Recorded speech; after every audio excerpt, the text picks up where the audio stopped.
School में bench desk नहीं है, बाथरूम नहीं है, बैठने का डस्टर और चौक नहीं है। आप जाते नहीं हैं स्कूल में, समाधान तो स्कूल में करना चाहिए। स्कूल में बेंच डेस्क नहीं है, बाथरूम नहीं है, बैठने का डस्टर और चौक नहीं है। आप जाते नहीं हैं स्कूल में, समाधान तो स्कूल में करना चाहिए। आपको म्यूजियम बनाने के लिए पैसा है, आपको पटेल भवन बनाने के लिए पैसा है, आपको फ्लाईओवर बनाने के लिए पैसा है, आपको बुद्धा स्मृति पार्क बनाने के लिए पैसा है, लेकिन हॉस्पिटल बनाने के लिए पैसा नहीं है। उसको दुरुस्त करना चाहिए। तो ये बेचैनी में घूम रहे हैं, बेचैन यात्रा को नाम रख दिए हैं समाधान यात्रा। देखो हम लोग के यहाँ कहावत है, मूस मोटई है लोढ़ा हुई है। अगर मूस बहुत मोटा हो जाए तो घोड़ा नहीं हो सकता है, वो लोढ़े की तरह हो सकता है। इसलिए नीतीश कुमार और तेजस्वी यादव कितनों मोटा जाएंगे तो मूस की तरह रहेंगे। आने दीजिए 24 और 25 के चुनाव, इनको जमीन पर सफाया कर दीजिए। मुख्यमंत्री नीतीश कुमार की समाधान यात्रा मूस मोटई है लोढ़ा हुई है के तर्ज पर है। नमस्कार, आप देख रहे हैं न्यूज़ फॉर नेशन और मैं स्वाति पांडे आपके साथ। मुख्यमंत्री नीतीश कुमार लगातार अपने समाधान यात्रा पर हैं, बिहार का दौरा कर रहे हैं, विभिन्न जिलों में भ्रमण कर रहे हैं, विकास कार्यों का जायजा ले रहे हैं, अधिकारियों पदाधिकारियों के साथ मीटिंग कर रहे हैं, मंत्रियों के साथ मीटिंग कर रहे हैं और लगातार भाजपा मुख्यमंत्री नीतीश कुमार की समाधान यात्रा पर तंज कसते नजर आ रही है, हमलावर है, कटाक्ष करते नजर आ रही है। इस मामले में आपको बताएं, भाजपा के एमएलसी नवल किशोर ने एक बड़ा बयान दिया है और मुख्यमंत्री नीतीश कुमार के समाधान यात्रा को बेचैन यात्रा का नाम दिया है और उन्होंने ये भी कहा है कि मुख्यमंत्री नीतीश कुमार की जो समाधान यात्रा है वो मूस मोटई है लोढ़ा हुई है के तर्ज पर है। क्या कुछ कह रहे हैं नवल किशोर यादव, किस प्रकार वो मुख्यमंत्री नीतीश कुमार के समाधान यात्रा पर हमलावर हो रहे हैं, इतना ही नहीं बजट को लेकर के भी क्या कुछ कह रहे हैं, हम आपको छोड़े जाते हैं उनकी पूरी बात। ये चालू करा दिए नरेंद्र मोदी ने कराए। देखिए नीतीश जी कुछ बेचैनी में, वो जिस यात्रा को समाधान यात्रा कहते हैं उसको हम बेचैन यात्रा कहते हैं। क्या समाधान है? स्कूल में बच्चों को पढ़ने के लिए टीचर नहीं है, स्कूल में बेंच डेस्क नहीं है, बाथरूम नहीं है, बैठने का डस्टर और चौक नहीं है। आप जाते नहीं हैं स्कूल में, समाधान तो स्कूल में करना चाहिए था। हॉस्पिटल में पेशेंट जमीन पर पड़ा हुआ है, डॉक्टर देखने वाला नहीं है, दवाई नहीं है, और आप घूम कहाँ रहे हैं? आप जीविका दीदी से बात कर रहे हैं। इस राज्य का जिम्मेवारी जीविका दीदी ले रखा है। ये राज्य की जिम्मेवारी नीतीश कुमार के कंधों पर है, जीविका दीदी को नहीं है। आप टालिए नहीं, आप बेचैनी में घूम रहे।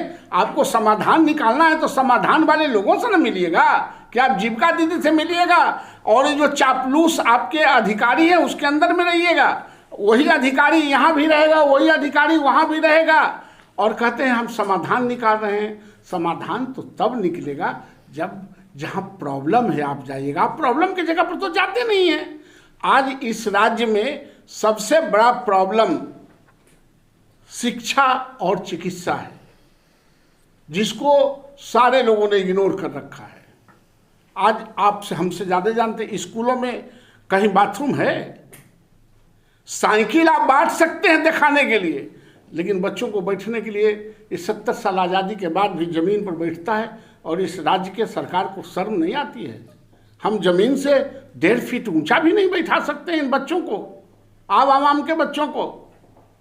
कहते हैं हम शिक्षित बिहार बनाएंगे। आपको म्यूजियम बनाने के लिए पैसा है, आपको पटेल भवन बनाने के लिए पैसा है, आपको फ्लाईओवर बनाने के लिए पैसा है, आपको बुद्धा स्मृति पार्क बनाने के लिए पैसा है, लेकिन हॉस्पिटल बनाने के लिए पैसा नहीं है। स्कूल में अभी लगभग 14,000 स्कूलों को, प्राइमरी सेक्टर के स्कूलों को इन्होंने बंद कर दिया। आप बंद करते जा रहे हैं और बात लंबा करते हैं। जो आवाम के सचमुच में जहाँ टच करता है, समस्या है, उसको दुरुस्त करना चाहिए। तो ये बेचैनी में घूम रहे हैं, बेचैन यात्रा को नाम रख दिए हैं समाधान यात्रा। 5 महीना पहले स्वास्थ्य मंत्री आप ही के पार्टी के मंगल पांडे जी थे, बिहार के स्वास्थ्य मंत्री। क्या उस समय आप लोग की ये कमियां नहीं दिख रही थी? पिछले 5 महीना बाद से आप लोग सरकार की खामियां निकाल रहे हैं। तो लगातार उनके साथ अधिकांश जगह पर थोड़े हैं। हमने कहा कि अमृत काल में जो छोटे छोटे जो छूट गए हैं, जो नज़र से ओझल हो गए हैं, उसके लिए इस अमृत काल में विशेष व्यवस्था है। बक्सर तो जंक्शन है, बक्सर को दुनिया के पटल पर कौन ऐसा ट्रेन है जो बक्सर नहीं रुकती है? बक्सर के बगैर डेवलपमेंट के पिछले 4 साल से आप ही के मंत्री जो केंद्र सरकार में है, सुनील चौबे जी, उन्होंने कहा कि स्मार्ट स्टेशन बनेगा बक्सर, मॉडल स्टेशन बनेगा बक्सर। जब मॉडल की बारी आई, स्मार्ट स्टेशन बनने की बारी आई, तो इसमें उसका नाम ही नहीं है। सवाल यहाँ अभी भी बहुत सारी ऐसी गाड़ियां हैं जो आरा रुकती है, बक्सर नहीं रुकती। हो सकता है वो कोई बहुत बड़ा मुद्दा नहीं। आप लोग यहाँ के जनमानस जो चाहेगा, बक्सर वैसे इस रूट का सबसे महत्वपूर्ण जगह है। फिर भी इग्नोर किया जाएगा।